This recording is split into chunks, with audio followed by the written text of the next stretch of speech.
No phone book for you.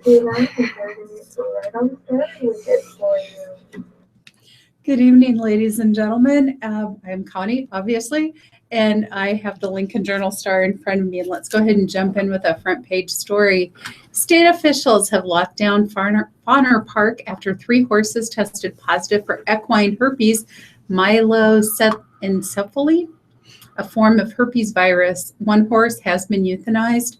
2 others that showed symptoms of the disease are getting better and are being closely monitored, according to a news release from the Nebraska Department of Agriculture. Blood samples and nasal swabs from 3 horses were evaluated by the USDA's National Veterinary Services Lab in Ames, Iowa. The 750 to 850 horses in Fauner Park's 16 barns right now will not be allowed to leave until the quarantine, 21 days minimum, is lifted. Fauner CEO Bruce Swihart said, "The virus is a danger only to horses. While it cannot spread to humans or other animals, it can be transferred to other horses via clothes, boots, buckets, feed, or tack, etc. It is of the utmost importance that horse owners and facility managers take appropriate precautions to prevent the spread of this disease." Nebraska State Veterinarian Dennis Hughes said in a news release, "Vigilance is especially important in situations where horses can come into contact with each other. There can be a high susceptibility to the disease where we have horses commingling from different regions or states." Fauner will continue to run races through May 7th, although the 150 or so horses that were housed in the same barn as the 3 that tested positive will not be allowed to race. Swihart said horses will be allowed into the park to race, but will not be able to leave until after the quarantine is lifted. The equine herpes virus has caused several problems at several tracks during the past year. Most recently, 4 horses died at Parks Racing in Pennsylvania. Sunland Park in New Mexico was forced to halt racing for more than a month after an outbreak there in January. Horses also were quarantined at Turf Paradise in Arizona and training facilities in Texas. Swihart said Fauner accepted horses that had been in Arizona, but the quarantine there had been lifted and those horses vaccinated. Fauner Park forbids horses coming from racetracks that are under quarantine or from adjacent counties to those that are quarantined. Fauner Park officials became aware of the sickness Sunday evening. The 3 horses that tested positive for the virus were in trainer David Anderson's stable, Swihart said.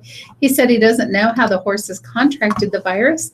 They've been at Fauner for a couple of months. Prairie Meadows Racetrack in Altoona, Iowa, has quarantined horses that arrived from Fauner Park within the past week and are closely monitoring the animals and any other horses that have come in contact with them. The horses at Prairie Meadows have not shown any clinical signs of the disease, according to Iowa Department of Ag and Land Stewardship spokesman Dustin Vanderhoof. It's unknown whether the situation will affect the 5 days of racing planned at Horseman's Park in Omaha, which are set to run May 20th to the 22nd and July 29th to the 30th, said Horseman's general manager Mike Newland. Lincoln Race Course's 1 day of live racing this year hasn't been set. Columbus runs August 5th to September 5th. Symptoms of the disease include fever, decreased coordination, nasal discharge, urine dribbling, loss of tail tone, hind limb weakness, leaning against a wall or fence to maintain balance, lethargy, and the inability to rise. Nebraska Horse Racing Commission Director Tom Sage declined to comment. International news from the New York Times. Steve Sleeper here. Dateline Chad. American military officials say 2 of the world's most feared terrorist groups, the Islamic State and Boko Haram, have begun to collaborate more closely, raising alarm that they are working together to attack American allies in North and Central Africa. On Wednesday, Brigadier General Donald Bolduc, the commander of the United States military special operations in Africa, cited a weapons convoy believed to be Islamic State fighters in Libya that was headed for the Lake Chad region, an area devastated by Boko Haram. Am I saying that right? Boko Haram? Boko Haram. Boko Haram. Not Boko Haram. No. Boko Haram. There you go. Not like Boko Haram. Okay. Boko Haram.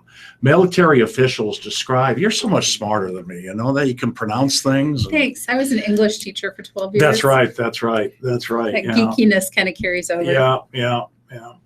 I was probably unemployed in that time. Okay, I'll stop. Military officials describe the convoy as one of the first concrete examples of a direct link between the two extremist groups since Boko Haram pledged allegiance to the Islamic State last year. The shipment seized near the Chad border with Libya on April 7th was carrying small caliber weapons, machine guns, and rifles, officials said. The disclosure came during a tense series of meetings here in the capital of Chad between Samantha Power, the United States ambassador to the United Nations, and top officials like President Idris Deby, I got that, I think, who is expected to announce soon that he won recent elections and will begin his fifth term in office. He seized power in a coup and has governed Chad with a firm hand for 26 years. Mr. Deby and Ms. Powers and Ms. Power had pressed him during their meetings about reports that dozens of Canadian soldiers who had voted for opposition candidates had suddenly disappeared. No one has disappeared, Mr. Deby told reporters standing next to Ms. Power after their meeting and responding to a query from a reporter. They will be presented to the world on television. The exchange highlighted a central quandary of President Obama's efforts to rein in the spread of Islamic extremism in Africa. In recent years, the continent has increasingly become a battleground in the West's war against militant Islam. Administration officials insist that the increased influence of groups like Boko Haram and now the Islamic State has some of its roots in the economic disparities and human suffering often brought on by authoritarian governments in which strongmen cling to power. But at the same time, the United States is supporting such governments as they battle extremist groups. In the Lake Chad area, which includes countries like Nigeria, Niger, Chad, and Cameroon, American Special Operations Forces are training and advising African militaries in the fight against Boko Haram, Al-Qaeda, and the Islamic State. The Lake Chad Basin is ground zero in the fight against militant Islam in Africa, General Bolduc said. He said that beyond Boko Haram's pledge of allegiance to the Islamic State last year, the two groups were sharing tactics, techniques, and procedures. His comments amplify concerns expressed recently by other American officials that the Islamic State's branch in Libya is deepening its reach across a wide area of Africa, attracting recruits from countries as far away as Senegal that have been largely immune to jihadist propaganda. Let's take a look at the Nation in Brief column from Reno, Nevada. The Sierra's eastern front is long overdue for a large earthquake along the California-Nevada line, where a magnitude 7 event, expected on average every 30 years, hasn't occurred in 6 decades, scientists said Tuesday. Nevada Seismological Laboratory Director Graham Kent said the region's earthquake drought is likely one of the reasons the public has a misconception there's a low risk a serious quake will strike. We've experienced such a long stretch of not having earthquakes, we've sort of built in a sense of complacency, he said. The experts are gathering in Nevada days after powerful, deadly earthquakes in Ecuador, a magnitude 7.8, and southern Japan, magnitude 7.3. Seismologists said Tuesday it's likely the Reno area will eventually experience the kind of destructive quake that rocked Japan, where nearly 1,200 houses have been destroyed in and around Kumamoto. And from Afghanistan, the suicide blast tore open the gates of the compound. One worker inside saw a shower of glass shards and jagged pieces of the explosive rigged truck. Then seconds later, Tuesday, as an ash-gray cloud rose over Kabul, Taliban gunmen opened fire on Afghanistan's equivalent of the Secret Service. For 3 hours, a gun battle raged, even as some agents were trapped under collapsed walls and ceilings. Just a week earlier, the Taliban vowed to escalate attacks as the Afghan weather warms. The militants now appear to have followed through with the warnings in a shattering tally. At least 28 people killed, more than 325 injured, and authorities left struggling over how Taliban attackers outwitted security patrols to carry out one of the most devastating attacks in Kabul in years. And Cuban revolutionary leader Fidel Castro delivered a valedictory speech Tuesday to the Communist Party that he put in power a half-century ago, telling party members he is nearing the end of his life and exhorting them to help his ideas survive.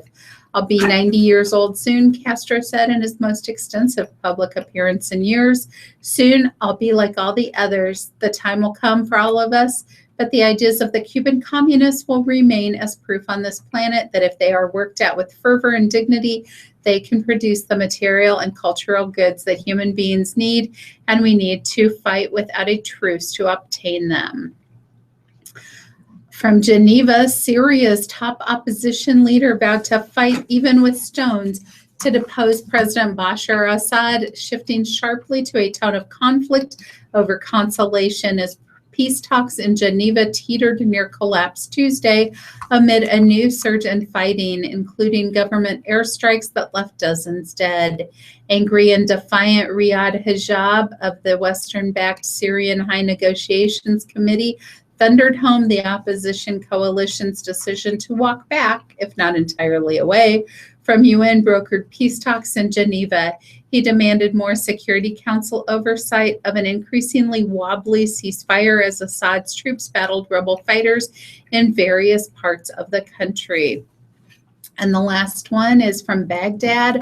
Iraqi police on Tuesday unearthed 2 mass graves in the western city of Ramadi, with bodies of about 40 people killed by Islamic State militants during the militant Sunni group's reign of terror in the city, officials said. The officials said IS militants who were captured and arrested after Iraqi forces routed the extremists from the Anbar province capital led authorities to the site of the mass graves inside the city's soccer stadium. Bodies of women and children were among those found in the 2 graves, along with bodies of men in civilian clothes, said the officials, speaking on condition of anonymity because they were not authorized to talk to reporters. Ramadi, the provincial capital of Anbar, fell to IS in May, a major setback for U.S. allied Iraqi forces at the time. It was liberated in December. Okay, over to the New York Times, some national news. Dateline, Flint, Michigan. The first criminal charges stemming from the water crisis were filed on Wednesday as 2 state officials and a city employee were accused of offenses including covering up evidence of lead contamination. Michael Prisby, a district engineer with the State Department of Environmental Quality, Stephen Bush, a district supervisor in the same department, and Michael Glasgow, the city's utility manager, face a mix of felony and misdemeanor charges. The charges are linked both to the handling of a change in the city's water supply in 2014 and to months of official denials that the change had led to a dangerous level of lead flowing into residents' homes. The charges were brought by the state attorney general, Bill Schuette, and authorized by Judge Tracy Collier Nix of Genesee District Court. They were announced at a news conference in Flint on Wednesday. The justice system in Michigan is not rigged, and is actually his name's pronounced Schutt. Mr. Schutt said in a statement before the news conference, anyone who says that Michigan has a wink and nod justice system is wrong. It doesn't matter who you are, what you do. If you break the law, there will be consequences. He also said that charges announced on Wednesday did not preclude additional charges later, and that the investigation was continuing. The contamination of water in Flint, a poor majority black city, has become not only a public health crisis, but a political crisis for Governor Rick Snyder, a Republican, prompting an effort to recall him.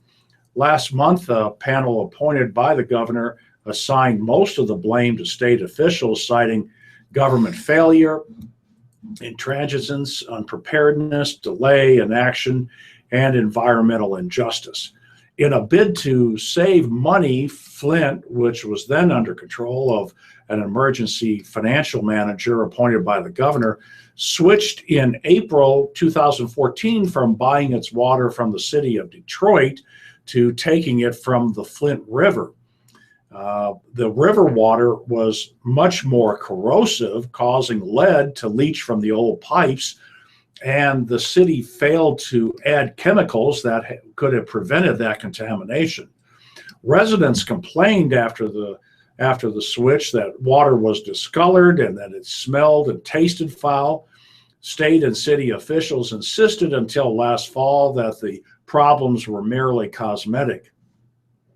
Altogether, 13 felony and 5 misdemeanors were lodged against the 3 men. Mr. Bush and Mr. Prisby, the state officials, were charged with misconduct in office, a felony for willfully and knowingly misleading both the Federal Environmental Protection Agency and the Genesee County Health Department about dangers posed in the water. Mr. Prisby was also charged with misconduct in office for authorizing use of the Flint plant, knowing that the Flint water treatment plant was deficient in its ability to provide clean and safe drinking water.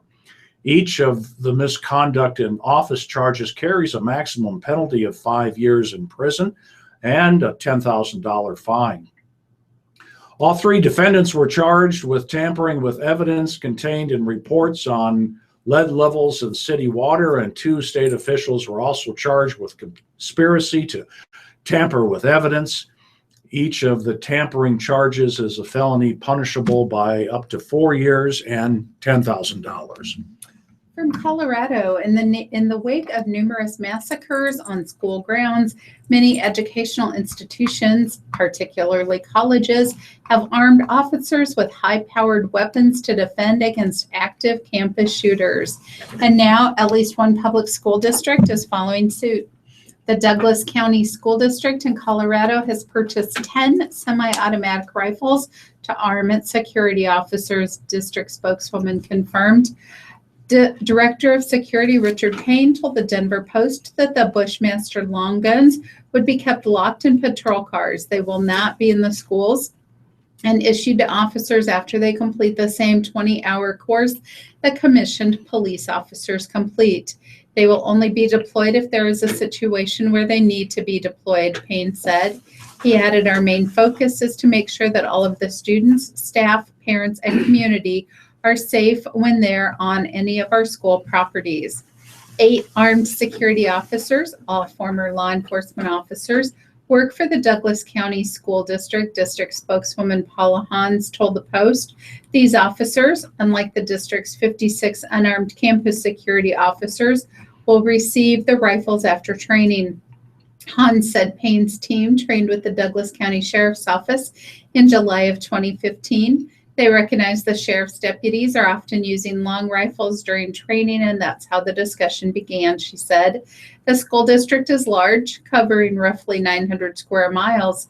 There may be an incident where our armed security patrol are the first to respond. This isn't the first time a public school police force has been armed with such weapons. In 2013, the Fontana United District in California armed its police officers with Colt military-style semi-automatic rifles. The purchase, which was made before the mass shooting at Sandy Hook Elementary School in Newtown, Connecticut, drew criticism and sparked a debate about how far to go in the name of security.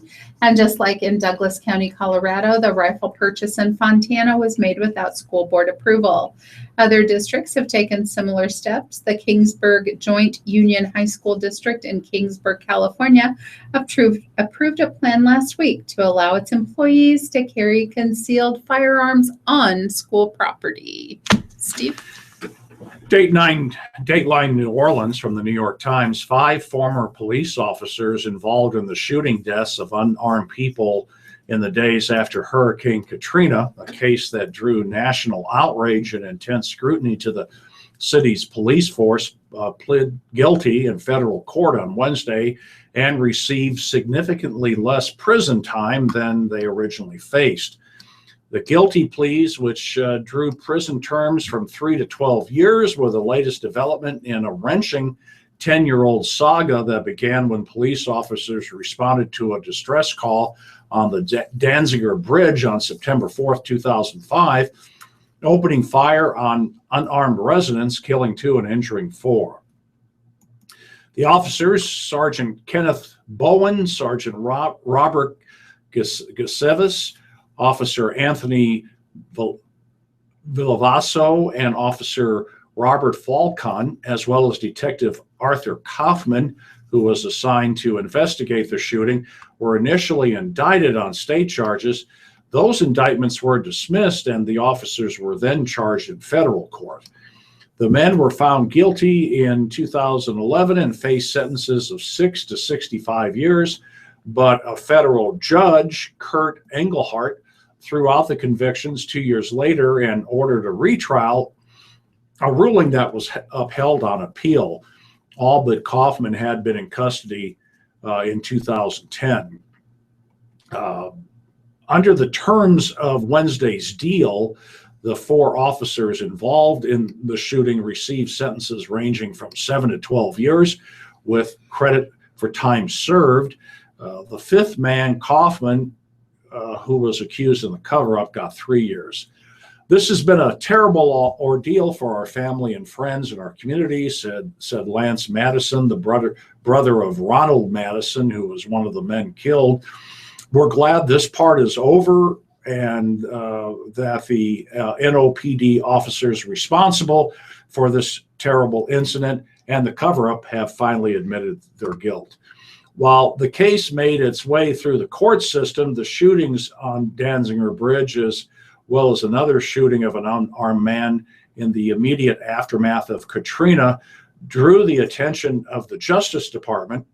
In 2011, the police force in New Orleans was brought under a federally mandated consent decree, a blueprint for a full-scale overhaul, which is continuing. All right, I'm going to go ahead and move on to local news from the Journal-Star. And let's start with this headline. Investigators believe the shooting that left a 32-year-old Lincoln man dead and critically injured a 21-year-old man Monday may have been drug-related.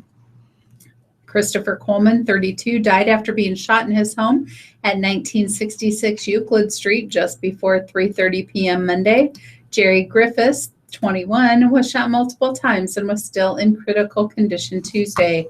A boxer dog named Sebastian was also shot several times and has died, police said. While police don't have a formal description of the suspect or suspects yet, interim police chief Brian Jackson said the shooting was not a random act. 3 of Coleman's children, ages 5, 3, and 1, were in the house at the time of the shooting and were not injured. Court documents filed by police Tuesday afternoon provided a glimpse into Coleman's home on the first floor of the house, where police believe drug deals happened in the kitchen. Coleman's 5-year-old son told investigators his dad's friends came to the house to get weed, according to an affidavit to place the children in emergency custody.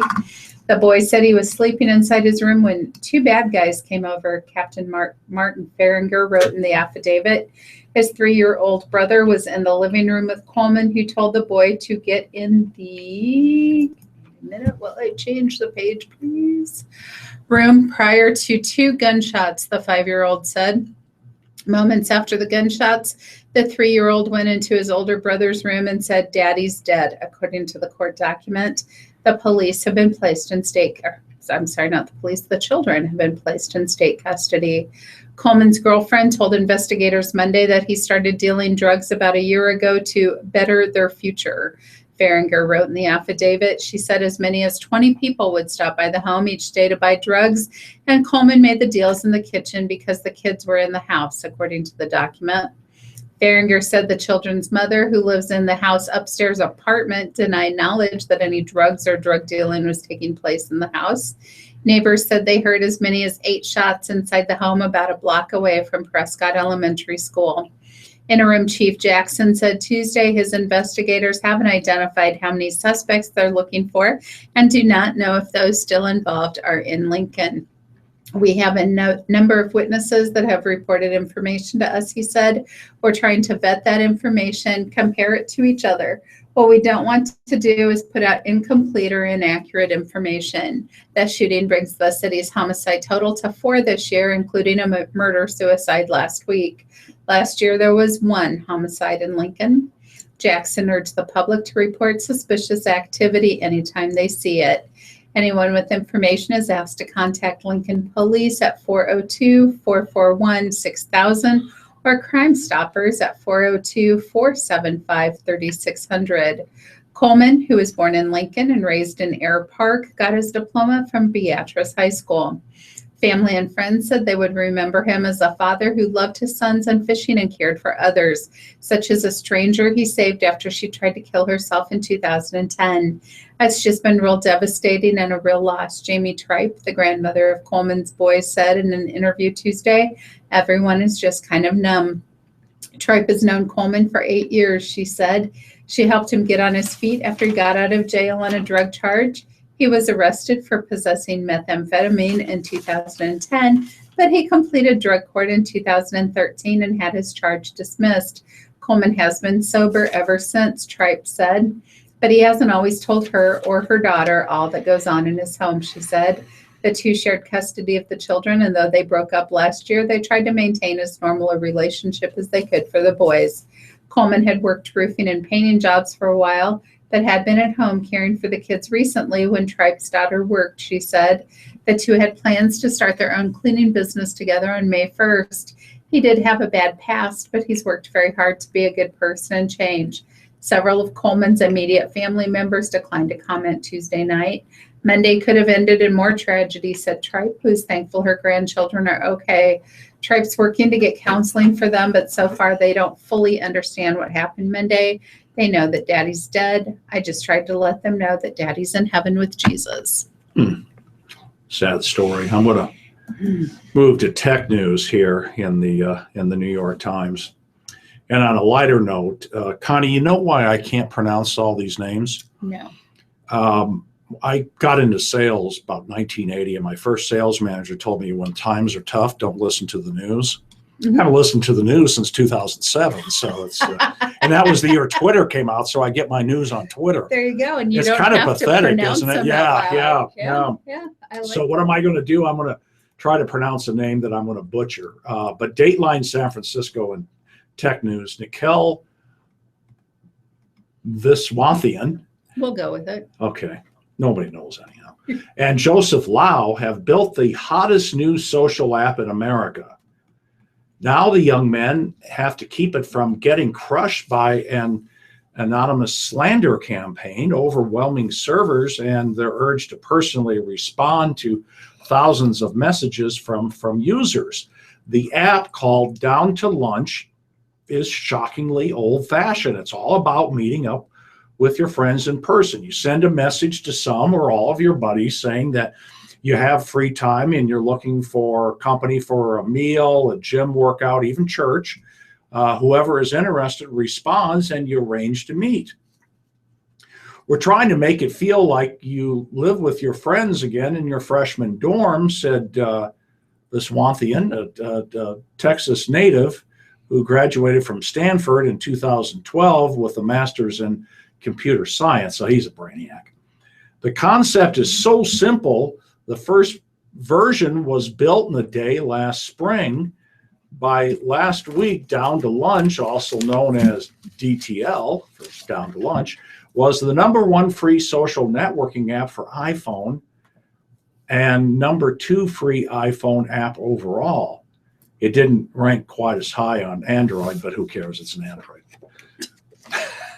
Hey. I got an Android. It's just I'm trying to sound snobbish. That's all. But keeping a prime position on crowded smartphone screens isn't easy. Just ask Foursquare, which debuted with a splash in 2009, but has drifted into near irrelevance, or Yo, an app that lets you send the word yo to your friends, which momentarily topped the charts in 2014. I don't know why it's not at the top of the charts anymore. I'm confused by that. Yeah, yo. Viswanthian, a mile-a-minute talker, and Lau, who is more laid back, meet one fundamental requirement for success: a stubborn belief that they have a great idea.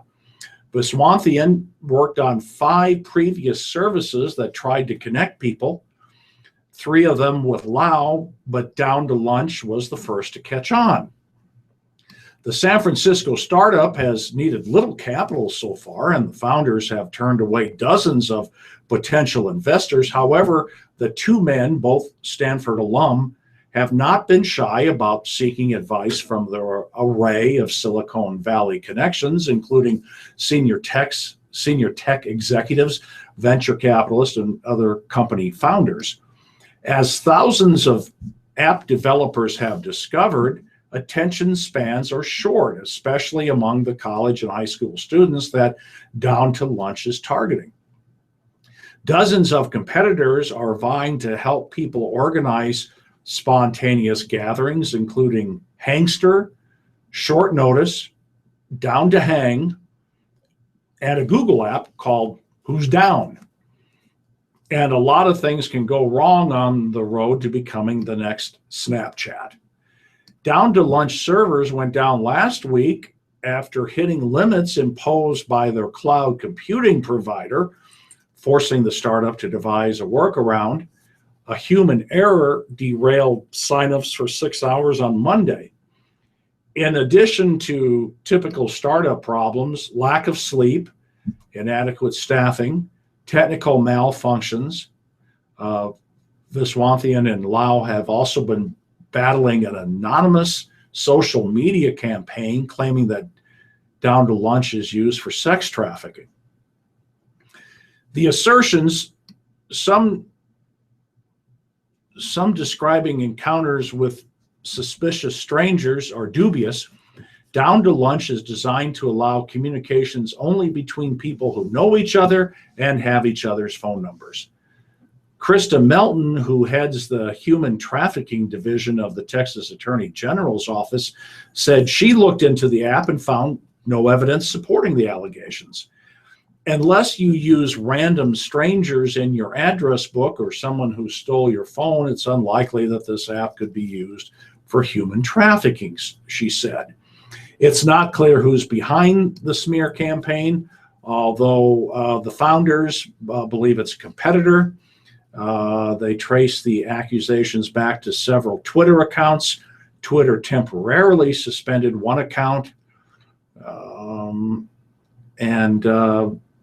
but that has not stopped worried users from contacting the founders and deleting the app. Despite the damaging the trafficking accusations have caused, there's no question that Down to Lunch has struck a chord with young people. After the app appeared on the University of Notre Dame's campus, for example, 15% of the student body downloaded it in 12 hours. Until February, the founders were the only employees. The 6-person company still operates from the loft-style apartment that the founders share in San Francisco's South of Market neighborhood. Let's see, Viswanthian is 28, interned at Microsoft, Google, and Facebook, where he sat outside the glass-walled office of Mark Zuckerberg. Lau was an engineering intern at LinkedIn. When the job wound down, LinkedIn's chairman and co-founder Reid Hoffman personally employed him to stay. Lau declined and later went to Pinterest. So that's kind of interesting, you know. That is. And That's it goes very on and cool. on and on. But yeah, it's kind of neat how, you know, it's amazing some young folks what they're able to do right now. Right. You know, I sound old, these young folks, but yeah, I mean, this is cool. They did this. You're young at heart. That's what. That's right. I got the maturity of a 15-year-old. I'm right there with you. I'm good. All right. And on a much happier note than the last story I shared, this one starts with Ty Gorton loves baseball. Brittle bones and a painful genetic disease won't keep the 10-year-old Syracuse boy from the big leagues. Thanks to a once-in-a-lifetime vacation for him and his family, compliments of the Dream Factory of Nebraska. Ty, his parents, and 14-year-old brother Jake will be on the field at Kauffman Stadium in Kansas City Wednesday night as the Royals warm up to battle the Detroit Tigers. During the game, they'll get to sit in the dugout and meet the entire Royals team. On Thursday, the family will head to the Kansas City Zoo and then take in another Royals game. The Dream started Tuesday with a pep rally at Syracuse Middle School where Ty is in 4th grade. His entire school, baseball coach Blake Voorhees, and the Omaha Storm Chasers mascot Stormy gave him a royal send-off. From there, Ty and his family drove straight to Kansas City, where they are staying Tuesday, Wednesday, and Thursday at the Marriott near the Royal Stadium. The family then gets to move over to Kansas City's Great Wolf Lodge on Friday and stay there for the weekend. Ty suffers from nail patella syndrome and Perthes disease in both hips. He has no kneecaps and will soon need hip surgery. He appears perfectly healthy, but he lives with constant pain, can have difficulty moving, and his bones are brittle. He doesn't like to complain about pain, said his mom, Corey Gorton. He knows if he complains, then we have to take him to the doctors. It's the Shriners Hospital for Children in Minneapolis for his hip replacements. Ty takes only Tylenol for pain because he also has kidney problems that make other medication off limits.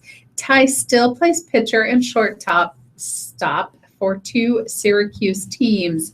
His trip is the first dream granted by the Dream Factory of Nebraska. Let me find the rest of the article. There we go.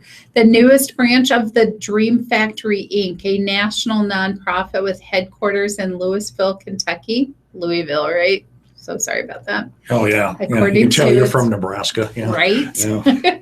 According to its website, the Dream Factory is the only wish-granting organization in the United States that works with chronically ill children as well as those who have life-threatening conditions. According to its website, Dream Factory of Nebraska was formed last summer and hopes to begin granting about 3 wishes a year, said board member Belinda Weber. For more information, visit dreamfactoryinc.org. Sounds like a neat organization. Yeah. What a cool kid, though. Gee, Yeah, isn't that awesome? Wow, yeah. Okay, more tech news from the New York Times. Google has long stressed that Android, its popular mobile software, is open for anyone to use, including its rivals. But the company's claims are now under threat after Europe's antitrust authorities on Wednesday charged the company with unfairly using Android to promote its own services like mobile search over those of its rivals. In doing so, regulators brought particular scrutiny to Google's relationships with some of the world's biggest cell phone makers, which have helped expand the reach of Android. And I doubt Android's open source, so I don't know why Google would say that. But anyhow, Marguerite Vestager, the European Union's antitrust chief, said Google had required some of the cell phone manufacturers to pre-install the company's services, including its Google Play smartphone application store, and had given them unfair financial incentives to favor Google services on their mobile devices. Those practices undermine competition and consumer choice, they said. Google has abused its dominant position, said Ms. Vestager. The company's behavior has harmed consumers by restricting innovation in the wider mobile space.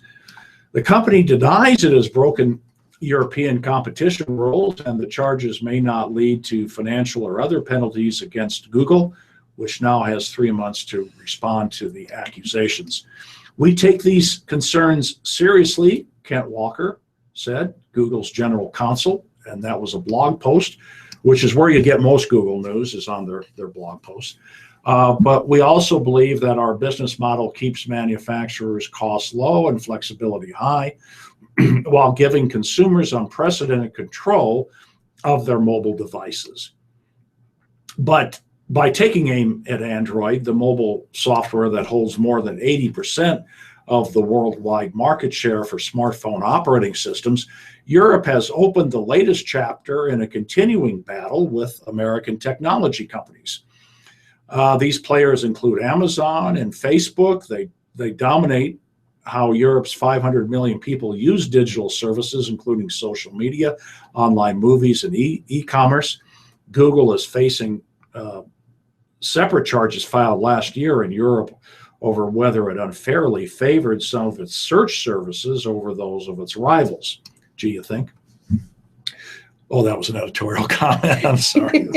Europe's antitrust claims highlight Google's increasingly thorny relationship. And by the way, Bing uses a lot of Google's stuff. So Europe's antitrust claims highlight Google's increasingly thorny relationships with smartphone manufacturers such as HTC and Samsung, among others. Ms. Vestager said Android's prominent role in the mobile market was not in question, but she was concerned that the contracts the company signed with smartphone manufacturers had made it difficult, if not impossible, for rival search engines and smartphone app stores to compete in the European Union. All right, I'm just going to take a look at some of the shorter articles here on the local page. A woman accused of selling meth to undercover officers multiple times last year was arrested Tuesday. Terry Whiteman, 45, is said to have sold 6.6 grams of meth for $600 to officers between June 19th and June 30th, according to an arrest warrant. 3 of those transactions occurred within 1,000 feet of Lincoln High and Everett Elementary Schools. A 4th took place within 1,000 feet of Peach Park at 14th and Peach Streets, the warrant says. The arrest warrant, signed April 8th, charges Whiteman with 3 counts of felony delivering a controlled substance within 1,000 feet of a school. Each count carries 3 to 50 years in prison if she's convicted. A judge has denied a request to reinstate a Chicago attorney to help defend a former doctor accused of killing 4 people with ties to an Omaha medical school. Douglas County District Judge Gary Randall rejected on Monday a 3rd request to reinstate Allison Mata to the defense team of Anthony Garcia. The ruling comes after Randall earlier this month deemed that Mata will not be allowed to speak at trial or sit at the defense table, although she can still assist Garcia's defense. The judge said Mata made public comments days before Garcia's trial was to begin that violated ethical rules and could have swayed a jury. The motion to reinstate Mata suggested her team was prepared to appeal the judge's decision before the Nebraska Supreme Court. And the At a Glance column.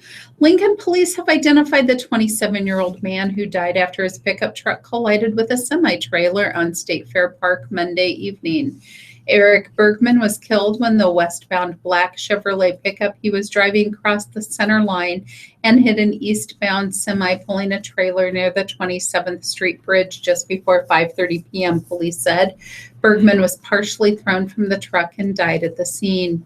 A 10-year-old child in the truck was taken to the hospital, treated, and released, Captain Bob Farber said. The crash is still under investigation, and investigators aren't sure why Bergman crossed the center line. The semi-driver and a woman driving a black 4-door Mercedes-Benz, which was hit on the passenger side, were examined by medical personnel on the scene, but weren't taken to the hospital, Officer Katie Flood said. The Fort Calhoun Community School Superintendent says that a 7th grader died after collapsing at track practice in Washington County. Superintendent Don Johnson said that coaches immediately began life-saving measures on Gabe Namuth before he was transported by ambulance from Fort Calhoun Senior High School to an Omaha hospital around 4 p.m. Monday. Johnson said Namuth died on arrival. School activities planned for the remainder of the day were canceled. an interesting turn here for a prom. An 18-year-old woman was arrested at Southern High School prom Saturday. Wymore police arrested Cindy S. Fletcher on a warrant for tampering with a witness. Police Chief Jay Welch said officers did what they could to handle the situation delicately, but couldn't overlook the active warrant regardless of the occasion. The arrest, Welch said, turned into a lot of drama and screaming. We asked her to step outside and we tried to handle it as delicately as possible. He said she just chose a different path. The Gage Sheriff's Office alleges Fletcher made threats against those who were asked for statements in a pending criminal mischief investigation, confronting a woman and telling her she wasn't afraid to go back to jail for teaching someone a lesson.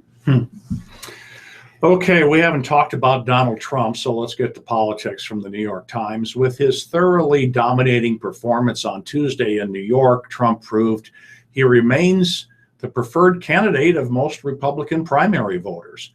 The question now is whether winning the most votes will be enough to make him the Republican nominee.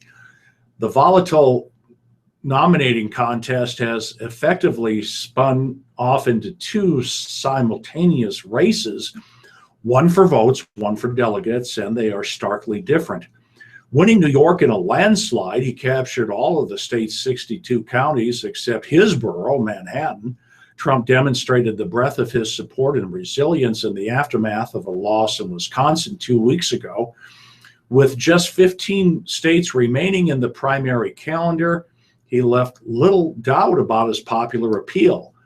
But the opposition to his candidacy within the party and his own organizational deficiencies have hampered him at the state and local level, where a Byzantine process is underway to elect delegates to the Republican convention in Cleveland this summer. Senator Ted Cruz has dominated that inside game until now, and if Mr. Trump falls short of clinching the nomination after all 50 states, the District of Columbia and 5 territories have held their contests, those delegates could make their own decisions after the first ballot in Cleveland. All of which has made for split-screen politics. While Mr. Trump draws crowds by the thousands to his rallies in arenas and airplane hangars, he has suffered setback after setback in the roadside hotels and high school auditoriums where Republican Party activists decide who will serve as delegates. Whether Mr. Trump can win on both fronts, gaining steam at the ballot box and winning over more delegates should he need them in a floor fight, poses as stiff a test as he has confronted since announcing his candidacy. Trump asserted on Tuesday that the personal preference of delegates should be moot at the convention. He vowed to capture the votes needed to win 1,237 bound delegates, enough to win the nomination on the convention's first ballot in July. We don't have much of a race anymore, he told hundreds of supporters celebrating at his Midtown Manhattan skyscraper on Tuesday night. Senator Cruz is just about mathematically eliminated. But Trump's recent actions betray a recognition that he has reached a pivotal moment in his quest for the White House. Installing political veterans atop his campaign, committed to an 8-figure budget for the duration of the primary, and at least trying to impose a measure of discipline on himself, he appears mindful that if he does not improve his performance, he risks having the nomination snatched from his grasp. All right. Do you think we should go ahead and start obits? Yeah, why don't you start? If we have time, we'll do Omaha. How's that? All right. Sounds good. Okay. I'm going to go ahead and move on to the obituaries from the Lincoln Journal-Star. They start with Andre. Darlene Hirschberger Andre, 87. Services will be held on May 7th at Palm Eastern Mortuary in Las Vegas, Nevada. Barton, Gary Lee Barton, Haddam, Kansas, 76. Boomer, Mary Maxine Wheeler Boomer, 90, of Las Cruces, New Mexico. In lieu of flowers, the family suggests donations to the Bedford Cemetery in Howe, Nebraska, or the charity of your choice. Irks, Robert Erks, 91, of York. Metz Mortuary is in charge of services, and no memorials are listed. Fiddler, Cora Jane Fiddler, 90, of Wahoo. Memorials to First United Methodist Church in Wahoo. Marcy Svoboda Funeral Home in charge of services. Glather, Lou Glather, 92, of Humboldt. Hakel, Sally Lynn Hakel, 57, of Lincoln. Trump Funeral Services are handling the arrangements. Halverson, Christopher S. Halverson, 30, of Syracuse. Memorials are suggested to the family for a scholarship in Christopher's name. Arrangements by Fusselman Allen Harvey Funeral Home in Syracuse. Havlovic, Joseph Havlovic, 78, of Brainerd. Memorials to the family. Arrangements by Chermuk Funeral Home in David City. Hasbrook Boers, Kimberly A. Hasbrook Boers, 42. Hauser Vaverka, Liam Michael Joe Hauser Vaverka, Lincoln, died April 27th. Heaps, Nettie Sue Heaps Bozeman, no age listed. Funeral services at Buthurst Chapel in Hickman. Flowers may be sent to Buthurst, Mazer, and Love Funeral Home. Memorials in care of the family. Heidemann, Lola L. Heidemann, 86, of Tecumseh. Memorials, Family's Choice. Hemmingson Funeral Home in Auburn in charge of services. Hoosier, Eldon C. Hoosier, 90, of Wilbur. Jackson, Roger E. Jackson, 84, of York. He's a Naval Air Reserves vet. Metz Mortuary in York is in charge of services. James, Justin D. James, 41. No funeral home or services are listed. Jones, Claude A. Jones, 73, of Lincoln. He was also a vet. And in lieu of flowers, memorials to the family. Aspen Aftercare in charge. Johnson, Ronald Lee Johnson, 83, of Unadilla. He's a vet of the U.S. Army. Memorials to Hopewell Cemetery Association.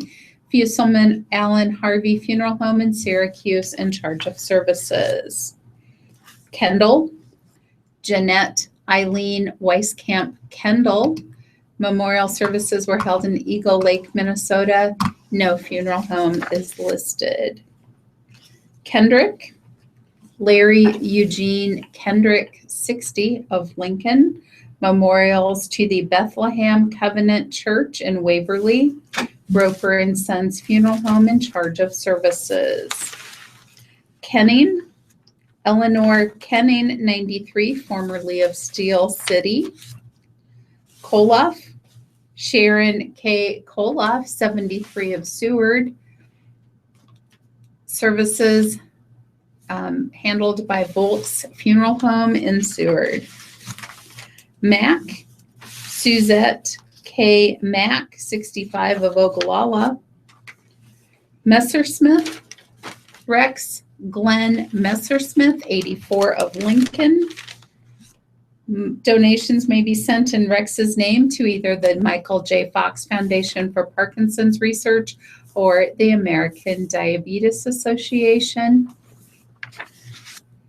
Moritz, Douglas Eugene Moritz, 78, of Lincoln, formerly of Arcata, California. Aspen Aftercare is in charge of services. Neighbor, Mary Lou Neighbor, 77, of Tecumseh. Payne, Dustin A. Payne, 21, of Lincoln. Volk's Funeral Home in Seward is in charge of services.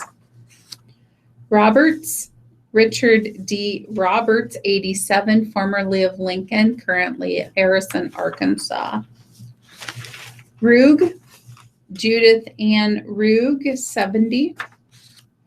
Zabatka, Celestine M. Zabatka, 93, of Wahoo. Memorials to St. Wenceslaus Catholic Church or Foundation Fighting Blindness, Marcy Svoboda Funeral Home in charge of services. Schaefer, Larry Wayne Schaefer, 74. Memorials may be made in Larry's honor to the DuBois Community Park Fund. Weary Mortuary in Pawnee City is in charge of services. Sullivan, Kyle Scott Sullivan, 29, of Colorado Springs, Colorado, formerly Charleston, South Carolina, and Omaha. The family requests no flowers. A memorial fund has been established in Kyle's name to fulfill his pledge to help end homelessness. And there is no funeral home listed. Timmons, James Austin Timmons, 87, of Omaha. Memorials are suggested to Holy Cross Catholic Church or V&A Hospice. Towel, Philip Everett Towel, 80, of Bradshaw. Memorials to the York Public Schools, Metz Mortuary in charge of services. Wagner, Joyce E. Wagner, 78, of Crete. Waite, Mary Ann Waite, 86. And donations may be sent to Holy Spirit Adoration Sisters at 1040 South Cotner Boulevard in Lincoln. And Queen of Heaven Catholic Mortuary is in charge of services.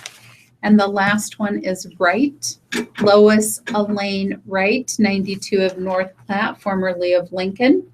Memorials to Premier Estates in North Platte. Odin Colonial Chapel in North Platte is in charge of arrangements. Omaha, Barger, William Timothy Tim Barger. Memorials will be directed by the family.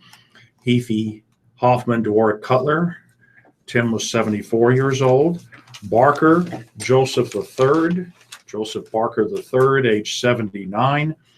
Memorials to All Saints Episcopal Church or Big Brothers, Big Sisters of the Midlands. Heafy Hoffman Dwarrick Cutler. Bernard, Barbara J. Bernard, age 67, in lieu of flowers. Memorials to the Newman Center at UNL. Heafy Hoffman Dwarrick Cutler. Bozak, Rose D. Bozak, age 92. Heafy Hoffman Dwarrick Cutler. Budka, Judy Ann Budka, age 65. Corisko Larkin Staskowitz Funeral Home. Burroughs, Mitzi Burroughs, age 65. Memorials, the Bellevue Memorial Funeral Chapel, and they are also handling the arrangements. Cameron, Judy Joan Cameron, age 78. Memorials to the Josie Harper Hospice House. West Lawn Hillcrest Funeral Home. Castro Rodriguez, Dolores A. Castro Rodriguez, age 56, Bethany Funeral Home. Colanino, Gay Colanino, age 80. Let's see, memorials to Operation Smile, Crosby, Burkett, Swanson, Golden. Conrad, Charles C. Conrad, age 89, Roeder Mortuary, 108th Street Chapel.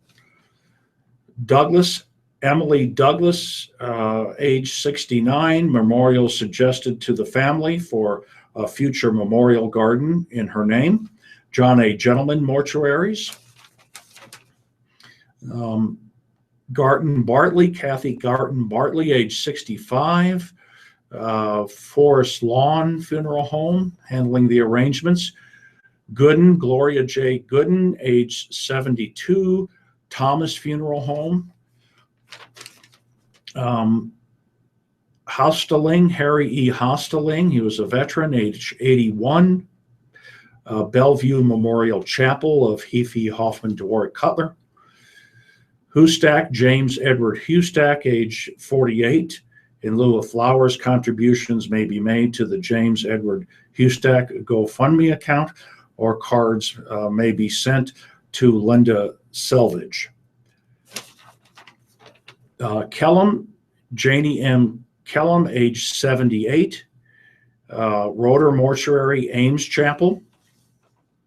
Kipperman, Lawrence R. Kipperman, age 80, Jewish Funeral Home. Memorials to the Milton Marcus Instrumental Music Endowment Fund at Beth El Synagogue, or the charity of your choice. Molosky, Ann Louise Molosky, age 63. Memorials are suggested to the family to be designated at a later date. All Faiths Funeral Home in Grand Island. Mitchell, Josephine Mitchell, age 98. In lieu of flowers, please send donations to the North Platte or Omaha Humane Society or the Open Door Mission in Omaha. Cariska Larkin Staskiewicz Funeral Home. Moore, Elma Moore, age 88. Brahmin Mortuary, 72nd Street Chapel. Murray, Maureen M. Murray, age 64. Brahmin Mortuary, 72nd Street Chapel. Namuth, Gabriel Michael Namuth, age 12, of Fort Calhoun. In lieu of traditional remembrances, memorials suggested to the family. Seavers Sprick Funeral Home in Fort Calhoun. Neubauer, Mary Jo Neubauer, age 70, memorials to the Josie Harper Hospice House or Bergen Mercy Cancer Center. Efi Hoffman, Dwarrick Cutler.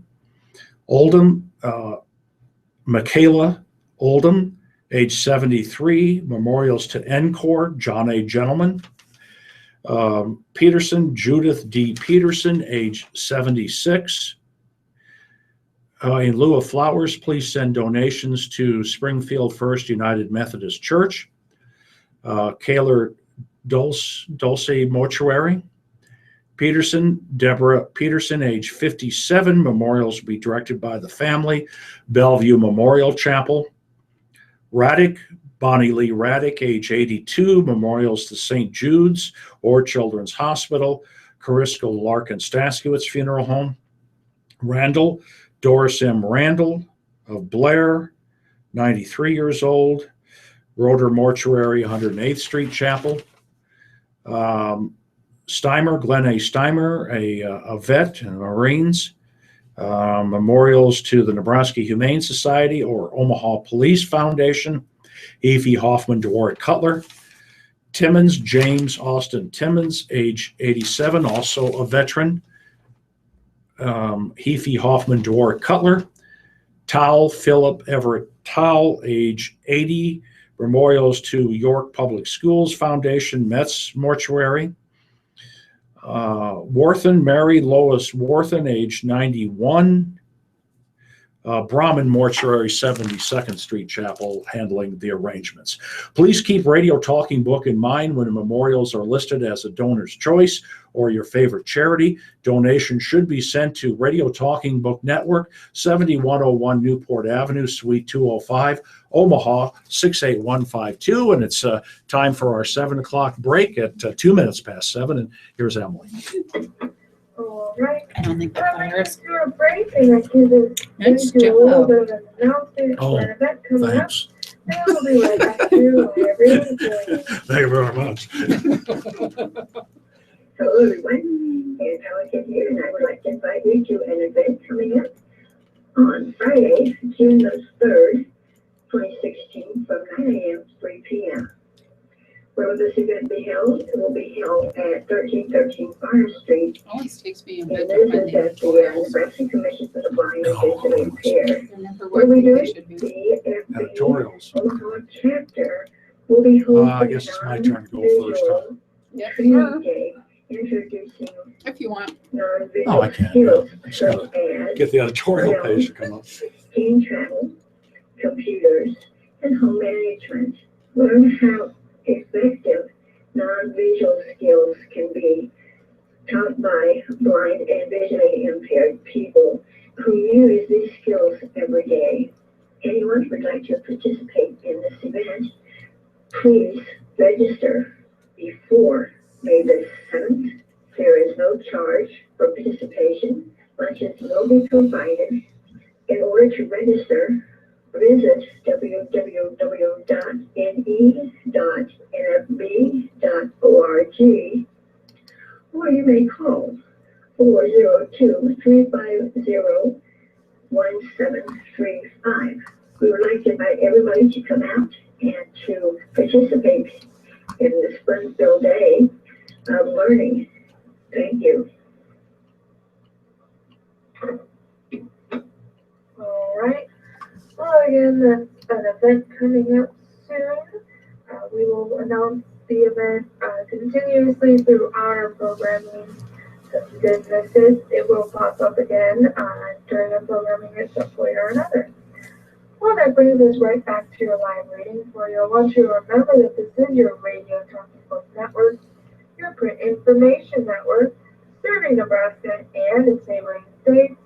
The Radio Talking Book Network is brought to you with cooperation from KIOS-FM in Omaha and statewide through the NET Radio Network. Well, I'm going to hand it on over back to our readers, and they're going to get right back on your live reading for you. Okay, thanks, Emily. Steve Sleeper here with Connie Butterworth, and we're going to, and I can pronounce Connie's name. Thanks for doing it right. I Yeah, appreciate that. and I've got the opinion page of the New York Times, and no matter what you think of the New York Times from a political standpoint, they write really well done editorials. Your political beliefs aside, they're fun to read. So this one is entitled Sanders and Kasich Should Ignore Any Pressure to Quit. New York's primary has rarely been more than a footnote in presidential history, but on Tuesday that all changed.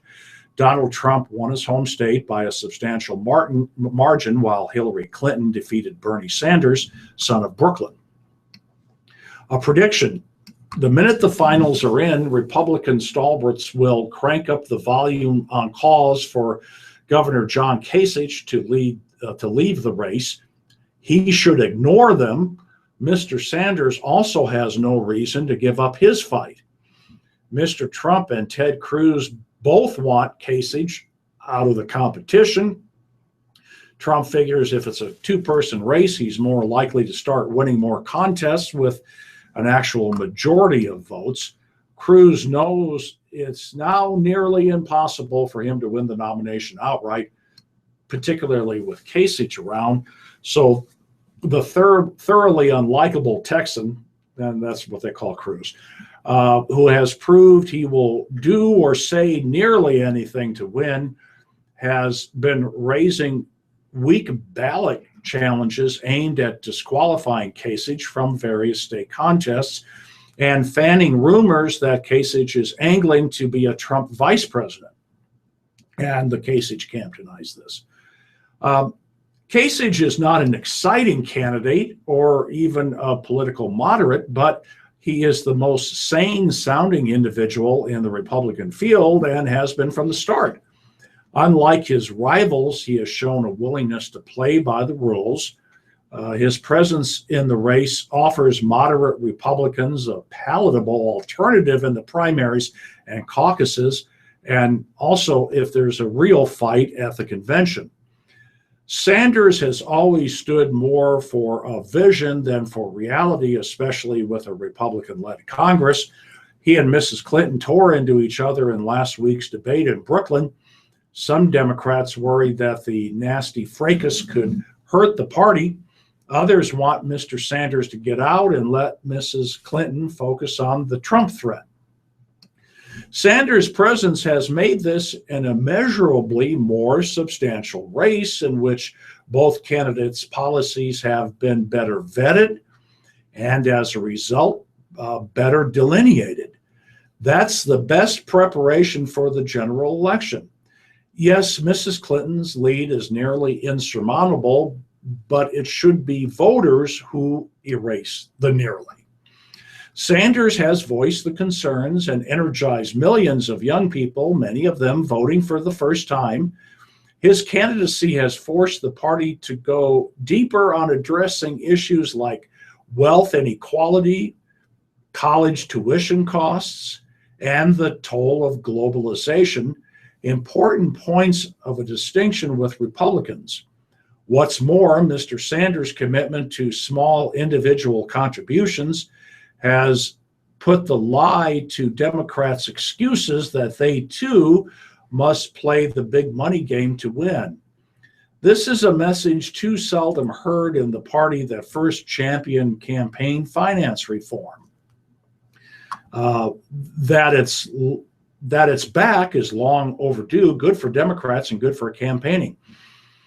Mrs. Clinton is clearly irritated by the fact that she has to deal with this guy, talking about Sanders, and this according to David Axelrod in an interview. But he's pushed her on a lot of issues in a positive way, and I think that his young supporters will be bitterly resentful if anyone tries to shove him out of the race. Voters are keeping these also-ran candidates going. When Sanders loses in a state, he raises more money, not less. Voters consistently choose Kasich as the Republican most likely to beat Mrs. Clinton.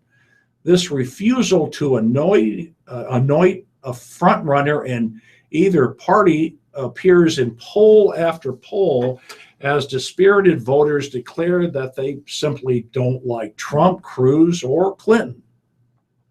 This should be a wake-up call to the leaders of both parties. They are missing something big about their own members' priorities and their mood. A spirited nominating season might teach them what voters actually want from their president. So far, voters are saying they aren't willing to settle for a party favorite, and they don't want to be cheated out of their choice. Editorial from the New York Times. It's well written. Agree, disagree. It's well Agreed. written. Yeah. I would agree with you on that totally. Very well written. And moving on to the letters to the editor in the Lincoln Journal-Star. What is Governor Pete Ricketts afraid of? Is he perhaps afraid that one of those illegal immigrants might become a successful entrepreneur such as himself, or perhaps just a good citizen? What law did an unborn, or any child for that matter, break whose parents brought them into the United States? These children know no other country other than the United States. They have been educated here, and I suspect most of them are doing well and look forward to a happy, productive life here in Nebraska or wherever they choose to go. Let's have no more wall building. Is this the same type of rule of law the governor follows when he took funds out of the state treasury in an attempt to illegally purchase drugs from a source of questionable integrity to enforce the death penalty, which at the time had been overruled by our unicameral? If Ricketts doesn't get steamrolled on this issue Wednesday, I'm going to be very disappointed in every vote against LB 947. And that's signed by Keith O. Christensen of Lincoln. Earth Day is on April 22nd, a good time to think about our planet. Lots of misinformation is being bandied about as the presidential campaign continues, with some Republicans claiming falsely that climate change is not happening but not caused by human activity, or caused by human activity but too expensive to deal with. The facts suggest otherwise. Actually, a number of Republicans in the House of Representatives are joining together on either the Gibson Resolution or the Climate Change Caucus to start openly discussing the problem. It comes as no surprise that the representatives taking leadership are from Florida, New Jersey, and New York. These states are seeing the impacts in real time with flooding from Superstorm Sandy and Florida's almost non-existent elevation above sea level. We need public policies that facilitate a transition to a 21st century energy system and the jobs that go with it. Recognizing that our workforce and energy companies need time to adjust, Citizens Climate Lobby has developed a nonpartisan, market-based approach called carbon fee and dividend that gradually and predictably adds a fee to the cost of fossil fuels and returns that fee to the public. I encourage our state's congressional senators and representatives to consider it, and that's signed by Becky Seth, co-leader, Lincoln chapter of Citizens Climate Lobby, Lincoln. Okay, another editorial written by the editorial board at the New York Times. California and New York have taken very different paths to a $15 minimum wage. Now they are differing on how to provide paid family leave in ways that are instructive for other states and for the federal government. Since 2004, workers in California have been entitled to receive 55% of their wages for up to 6 weeks to leave to care for a new child or a seriously ill relative.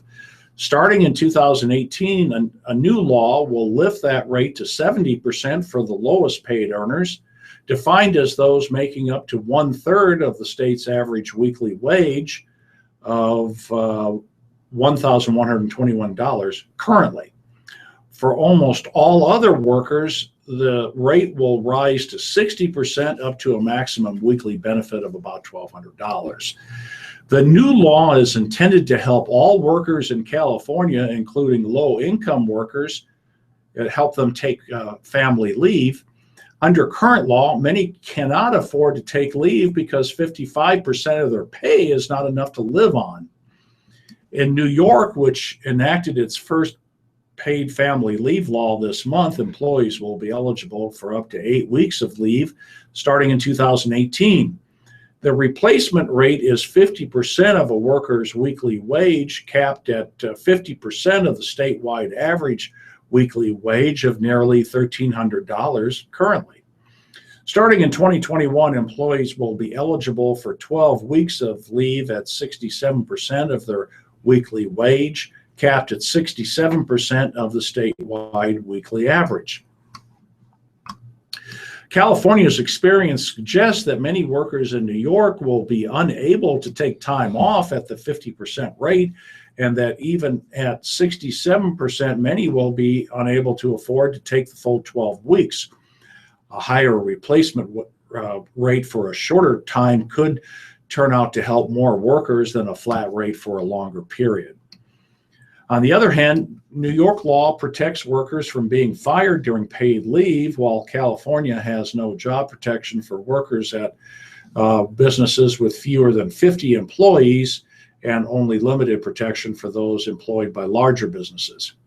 Credit is due to both California and New York, as well as a handful of other states, for advancing the cause of paid family leave, but some approaches are better than others. A crucial measure of success is the actual use of paid leave by those at the bottom and middle of the income ladder, where the need for financial support and job security during leave is most acute. Connie? Interesting. Yeah, there's going to be a quiz on all those numbers. Isn't that something? Great. Wow. That is. Actually, I could probably quote some of those numbers for you. I tend to be a geek like that.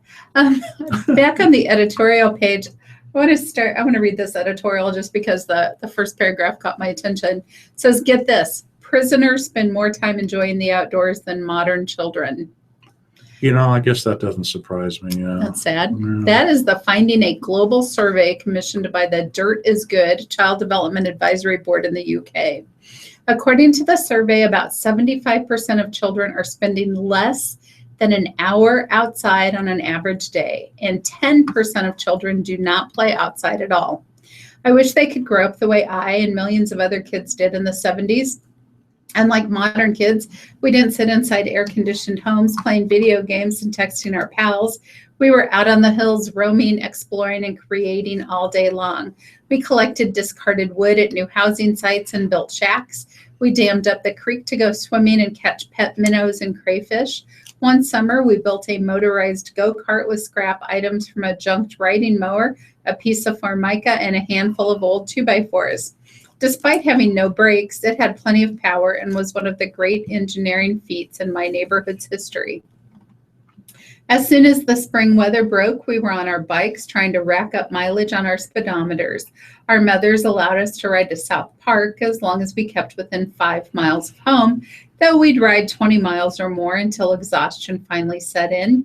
Jumping our bikes off warped plywood platforms also is a favorite pastime. We took our bikes to the top of Maryland Drive, a hill so steep it may as well have been a cliff, and pedaled like mad as we turned left on Janet Drive and hit until liftoff. The typical bike jumper was covered with scrapes and bruises. When a kid went down especially hard, a mother in a station wagon would arrive. The moaning kid would be loaded in the back next to his bike, and off he'd go to St. Clair Hospital for stitches or a cast. Sure, we got into some occasional mischief, but nothing too bad. I sometimes plucked pears off a tree by Horning Road and whipped them at cars. Every now and then a car would screech to a stop and an irate man would chase us. We'd duck into a 5-foot wide creek conduit that sat 15 feet under the neighborhood. You haven't experienced adrenaline until you've run through a pitch black creek drain while adult footsteps are splashing right behind you.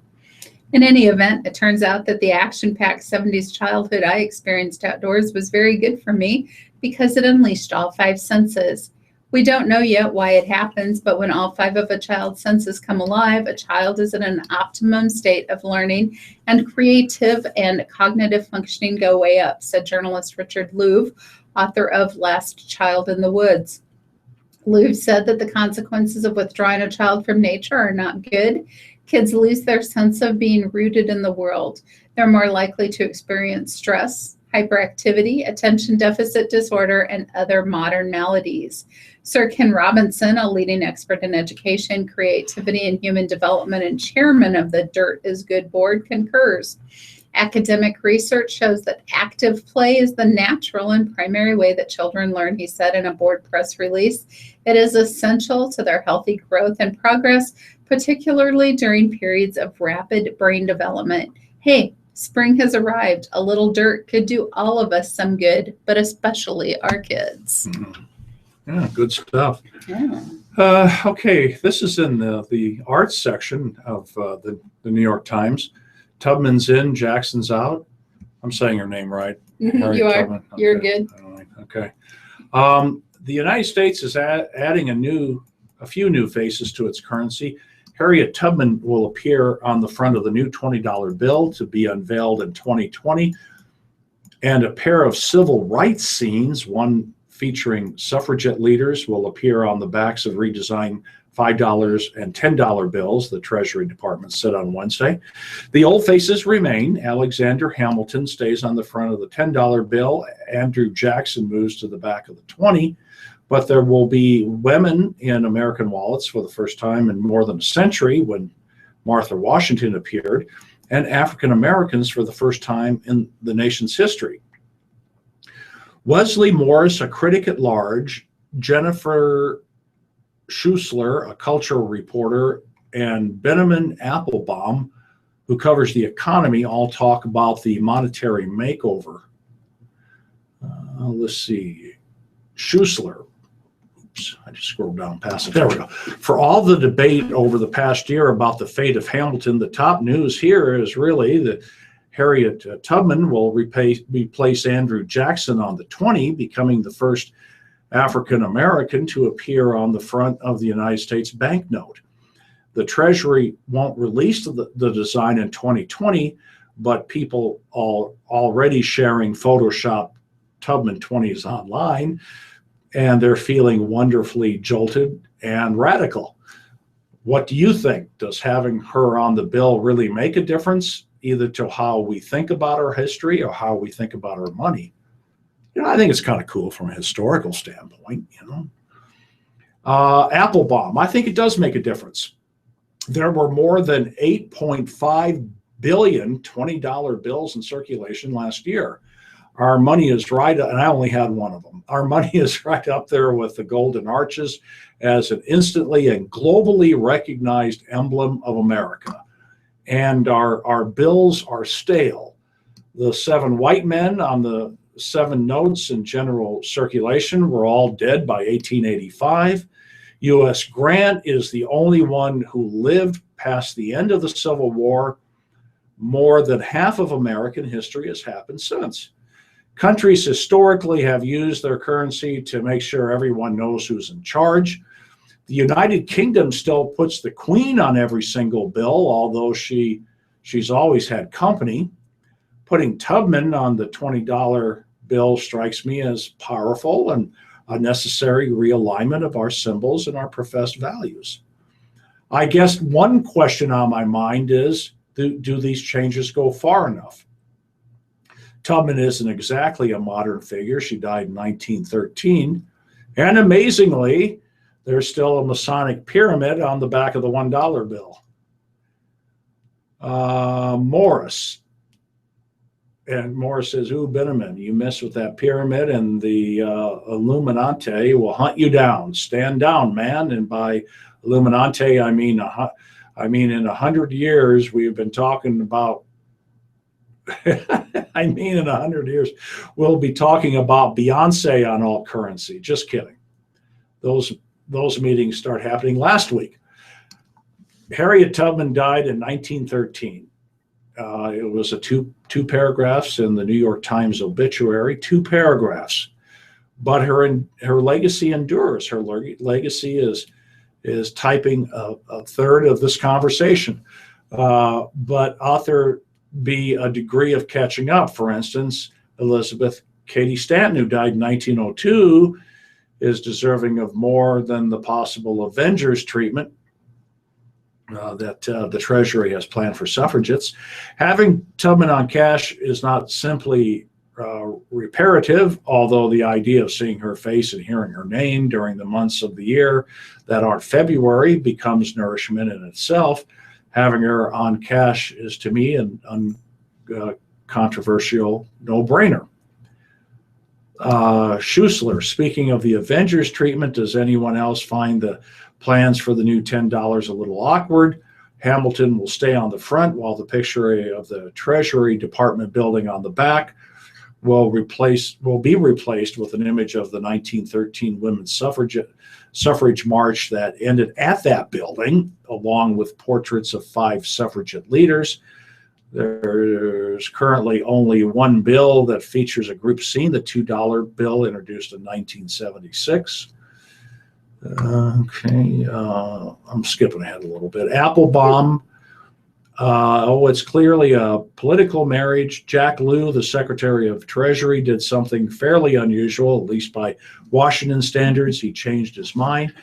Mr. Lew, last year, to great fanfare, the government was putting a woman on $10 bill. He apparently had Susan B. Anthony in mind.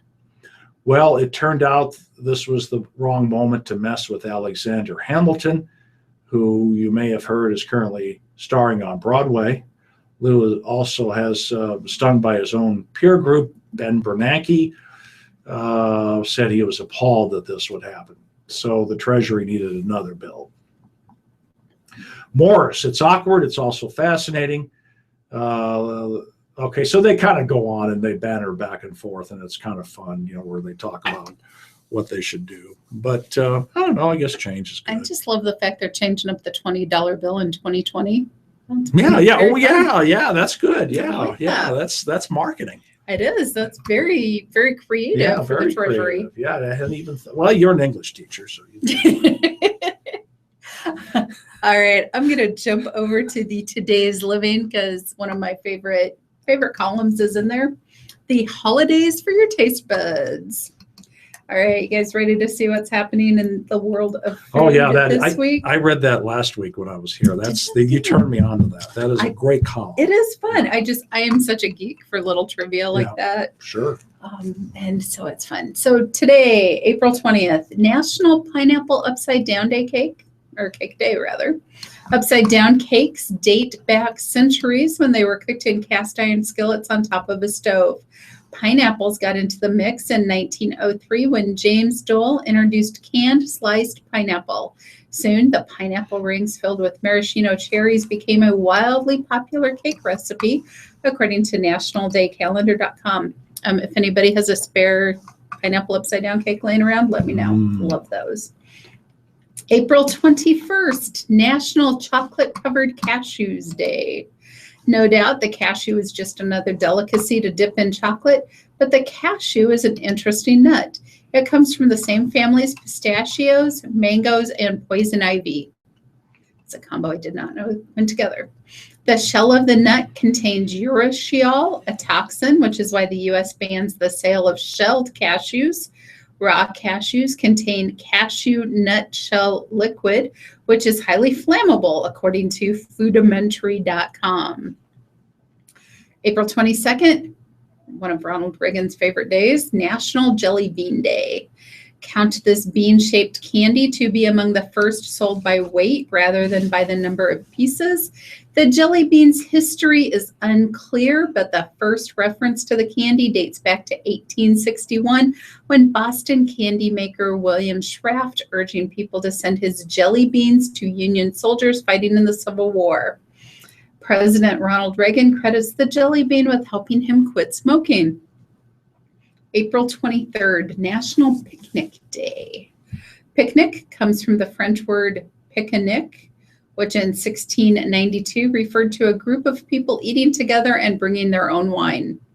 In the year 2000, France celebrated the first Bastille Day of the new millennium with a 600-mile-long picnic. April 24th, National Pigs in a Blanket Day. Pigs in a blanket are also known as devils on horsebacks, kilted sausages, and wiener winks. Never heard of that. I haven't heard of any of those.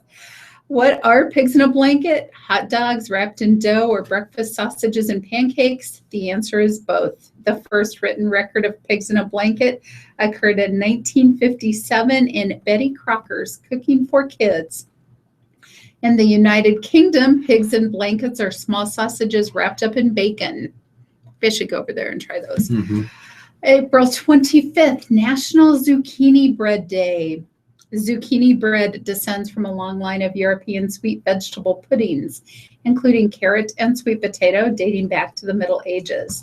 The prolific zucchini squash became popular in World War II, but as for zucchini bread, food historians date it to the 1960s and 70s when Americans began touting it as healthy, like its carrot cake and banana bread counterparts.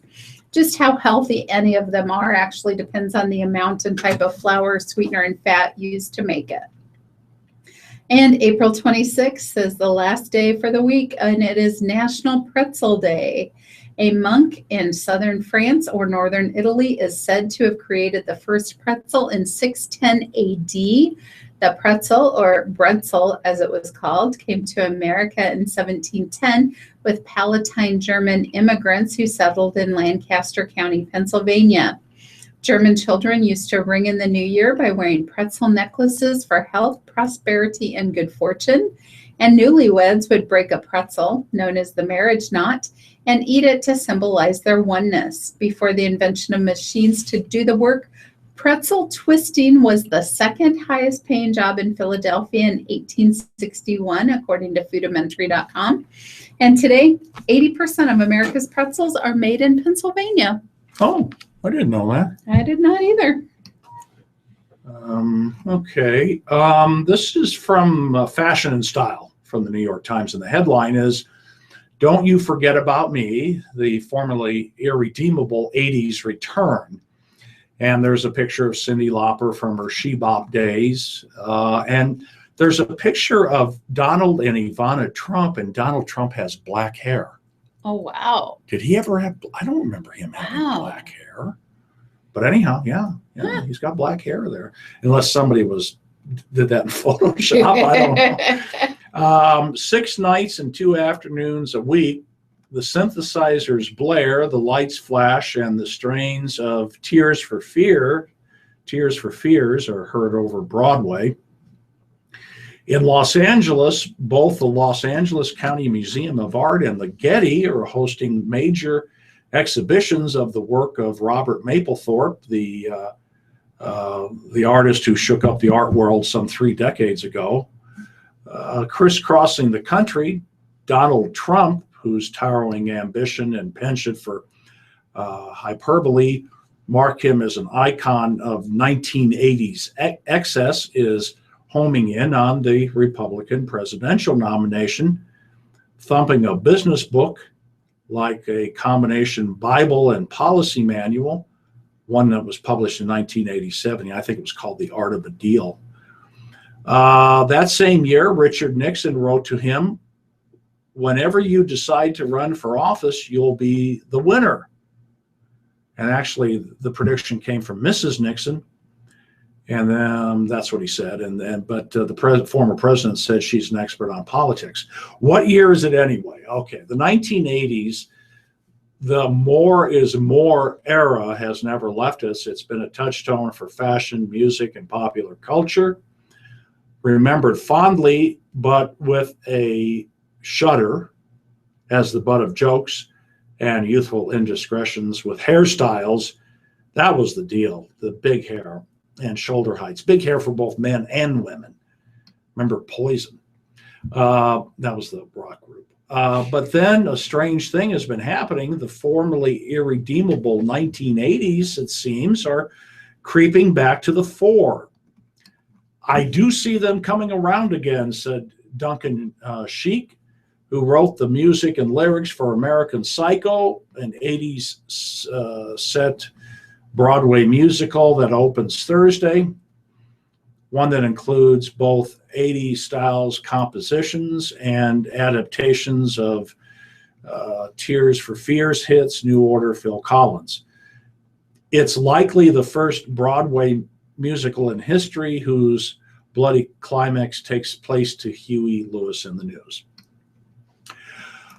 I think for a long time people made fun of the 80s aesthetic, and as well they should. That was an editorial comment on my part. And it was something that was derided in Adam Sandler movies. But in fact, a lot of really cool stuff happened in the 80s. In some ways, hopefully, American Psycho does justice to the aesthetic of the era. In the theater world, the arrival of Psycho on Broadway has been much anticipated, but its ripples have been felt outside too. The men's fashion e-tailer Mr. Porter signed up as men's wardrobe partner for the Broadway production, and 80s period piece or not provided clothing from its stock to costume the cast and complete the vintage and custom 80s suits. An easier task circa 2016 than might have initially imagined. There is a slight 80s movement sort of shifting into fashion at the moment, said Jeremy Langmead, Mr. Porter's brand and content director. Double-breasted jackets are very fashionable. And they go on to talk about all that great 80s fashion, the padded shoulders and stuff. So it kind of goes on to talk about that, but that's it. Yeah, 80s fashion is coming back. There's another picture of Cyndi Lauper. Brings back images of Dynasty and yeah. Girls just want to have fun. Yeah. There's Shelley Long and gosh, the 80s, so much Cheers. fun. Yeah. And by the way, just for the record, it looks like Donald's hair color changed about the turn of the century. Oh. In the 90s, he still had dark hair. I did. I'll be darned. Yeah. Started to get lighter about 2002. So Donald, amongst other things, dyes his hair. Donald, among other things, has fake hair, but I don't know how he combs it. I'm fascinated by how he does that. I wonder if we could get his hairdresser to speak. Yeah. I'm going to stick with the food page for one more article. The publisher of Big Red Recipes Football Edition, did not know that was a cookbook, will release its follow-up Big Red Recipes Baseball Edition on May 2nd. The cookbook, published by eSpark Media, is available now for pre-order at shop.bigredrecipes.com for $19.95 each, plus shipping and handling. The baseball edition features 27 former University of Nebraska Lincoln baseball players, including World Series champion Alex Gordon, former San Francisco Giants pitcher Steve Edelson, and current Pittsburgh Pirates pitcher Tony Watson. That's really hard to say. with recipes like stuffed strawberries, pheasant dunkers, and sweet potato chili, as well as fun facts about the players. The baseball edition offers plenty for cooks and baseball fans alike. The cookbook also benefits more than 25 local and national nonprofit organizations with information on their organizations and opportunities to sell the books to raise money for their nonprofit. With a new logo and design, Big Red Recipes Baseball Edition will be available at local retailers beginning May 2nd. Okay, business news from the New York Times. Hearing aid business feels pressure from consumer electronics. At the Audiology Now convention in Phoenix last week, visitors stood next to blowing electric fans to experience how a new hearing aid could screen out wind noise. They donned goggles to attend a virtual reality dinner party to learn how the new technology made it easy to hear conversations around them. But the elephant in the room, as it were, was what was happening outside the convention hall. The consumer electronics industry is encroaching on the hearing aid business, offering products that are far less expensive and available without the involvement of audiologists or other professionals. Boy, that's disruptive as heck. That is forcing a re-examination of the entire system for providing hearing aids, which critics say too costly and cumbersome, hindering access to the devices for growing legions of older Americans. The audiology profession is obviously scared, and for good reason right now, said Abram Bailey, an audiologist and chief executive of Hearing Tracker, a consumer website. Whether regulations on hearing aids should be relaxed in an effort to lower cost will be the topic of a day-long public workshop held Thursday by the FDA. A White House advisory group has already recommended they should be. The National Academies of Science, Engineering, and Medicine is expected to issue its own report in June. We are willing to evolve and change if that's appropriate, said Dr. William H. Maisel, acting director of the Office of Device Evaluation of the FDA. He said that in an interview.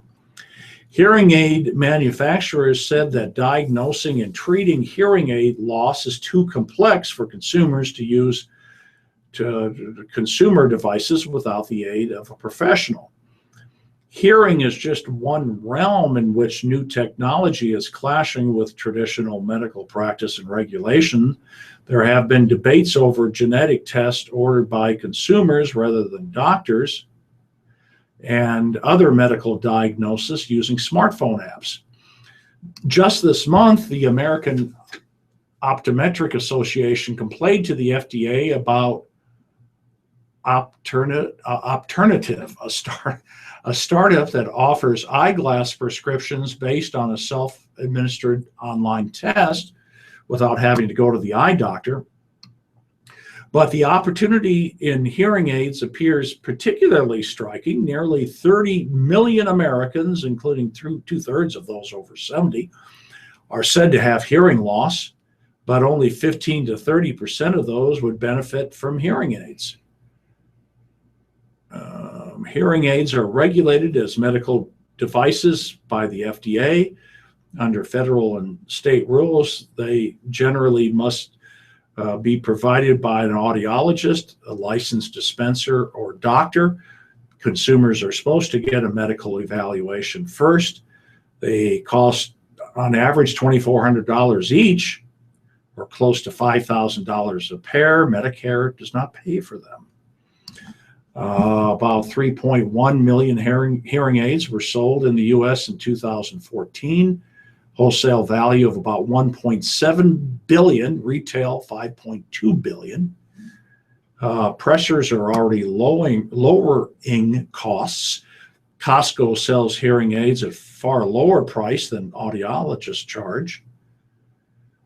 Still, the White House Advisory Group, the President's Council of Advisors of Science and Tech, said in a blistering report last October that industry concentration and over-regulation mean that hearing aids had not experienced the dramatic reductions in price that they'd seen in other areas. So yeah, interesting stuff that tech brings on so much disruption, kind of like Uber brought on disruption of the taxi industry, I guess. Totally change. All right. You know me, I love these in brief columns. So here we go with the business in brief. Costco, and Lincoln Premium Poultry will no longer consider a site near Nickerson in Dodge County for a poultry plant. But officials with the Greater Fremont Development Council said Tuesday in a news release that the companies will continue to evaluate other sites in the Fremont area. Costco is working with Lincoln Premium Poultry, a Georgia-based company, to develop a plant and grower network around Fremont that would supply a third of the giant retailer's fresh chicken. The plant would likely create more than 1,000 jobs. The Nickerson Board of Trustees on April 4th voted against changing the village's future land use map that would have paved the way for the project. That vote came after residents of both Nickerson and Fremont expressed opposition to the potential poultry operation. First National Bank will offer 6 of its customers an opportunity for a one-of-a-kind trip to Bulgaria with Habitat for Humanity to build a home for a family in need. The Omaha-based bank will send 12 people, 6 customers, and 6 employees from across its 7-state service area to Sofia, Bulgaria in September for a 10-day Habitat for Humanity Global Village trip. Selected customers' necessary expenses for the trip will be covered by First National Bank. For details and an application for customers is available at www.woobox.com/FM6A5G. Applications will be accepted through May 6th. While providing an unforgettable first to some of our customers, our hope is to inspire people within the communities we serve to share in the mission of providing stable housing and the vitality and success it provides, said Rich Herring, Market President, First National Bank. We know these global builds help ignite passion and turn it into purpose. We want to inspire others to impact their communities through Habitat for Humanity or other nonprofit community partners.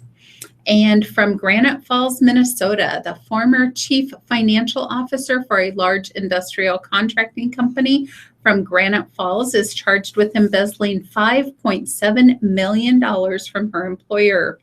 Federal prosecutors say 38-year-old Christian Josas bought 5 houses, at least 3 cars, and several recreational vehicles with the money she siphoned from Fagan Inc. between 2006 and 2015. She's charged with wire fraud and money laundering. The charges say Tojas deposited money into a Granite Falls bank account she opened for Fairmont Investments, a Nebraska company she controlled. Her attorney, Timothy Webb, said his client is working with the government to liquidate assets and return the missing funds to Fagan. Excuse me, the company has built ethanol plants, wind farms, chemical plants, and grain elevators.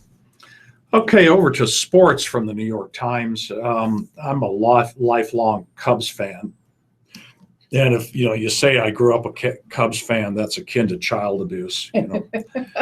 But the lovable losers are looking pretty good this year, and I think the Ricketts say that every spring. Huh? Don't they say that every spring? The Ricketts have spent a ton of money, and they almost got to the World Series last year. I know we say that every spring. Yeah.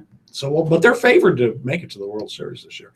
Anyhow, my favorite time to be a Cubs fan was back in the 60s and 70s. Of course, 1969, we were number 1 in the division going into August, and the Mets overtook us, and they won the World Series.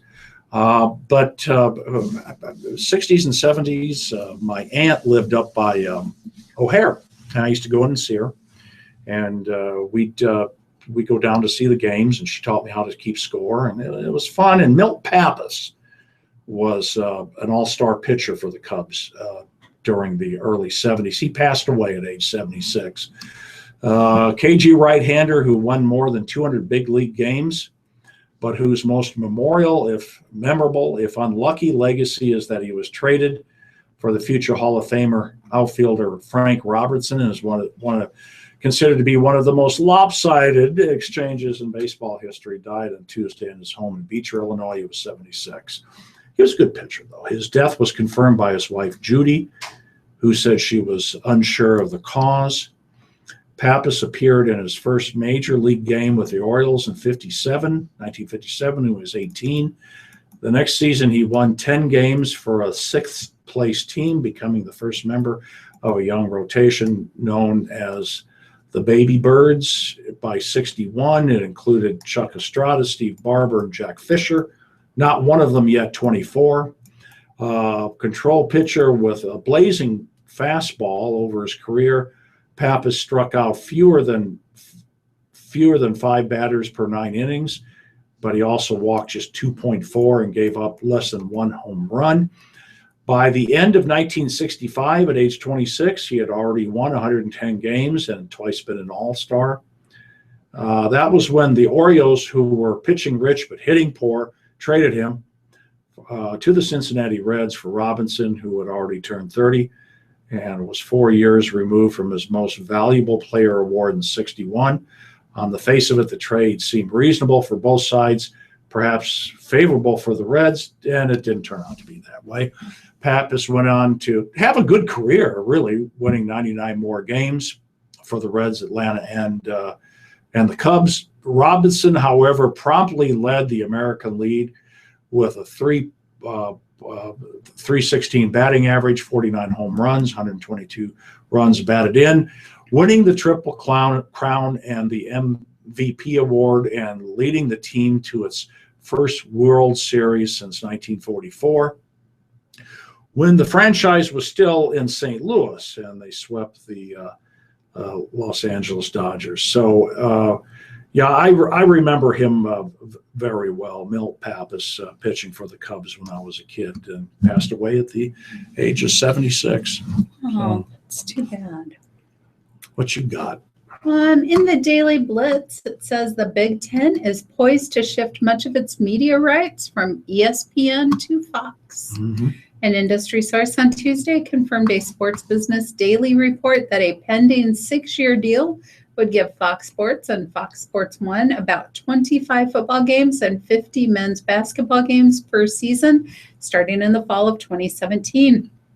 The deal could be worth as much as $250 million a year, and that's for only half of the Big Ten's inventory. ESPN has been paying $100 million a year. The Big Ten will return to market to solicit bids on the second half of the package, according to the report.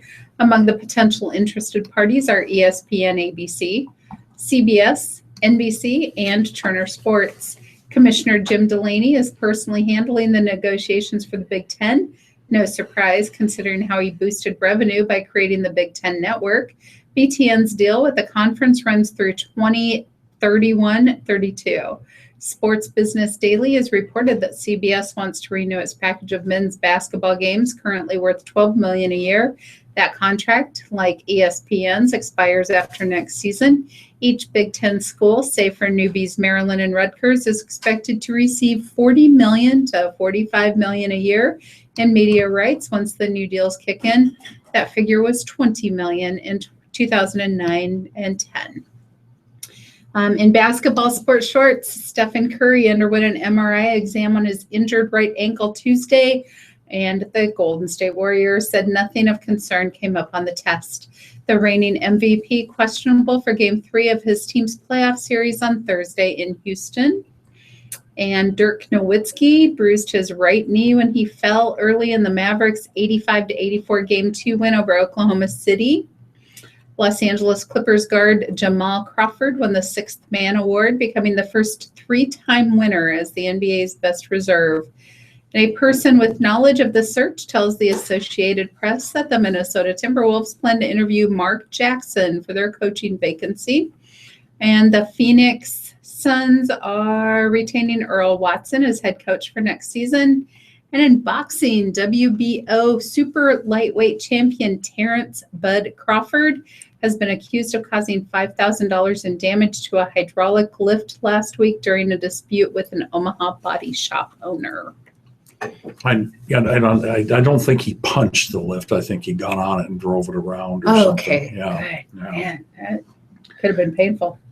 Kurt Schilling, the former All-Star pitcher and one of the highest profile baseball analysts on ESPN, was fired from the network Wednesday, a day after he drew intense criticism for promoting offensive commentary on social media. Schilling, who had worked at the network since 2010 and most recently offered analysis on Monday Night Baseball, was dismissed after sharing a Facebook post this week that appeared to respond to the North Carolina law that bars transgender people from using bathrooms and locker rooms that do not correspond with their birth genders. The post showed an overweight man wearing a wig and women's clothing with parts of the t-shirt cut out to expose his breasts. It says, "Let him in to the restroom with your daughter, or else you're narrow-minded, judgmental, unloving, racist bigot who needs to die."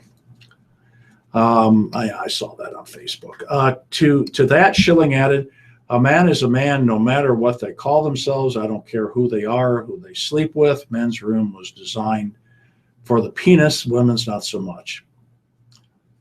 Now, ESPN had demoted Mike Ditka for saying that, not too long ago, a month ago, for saying that Obama was the worst president ever.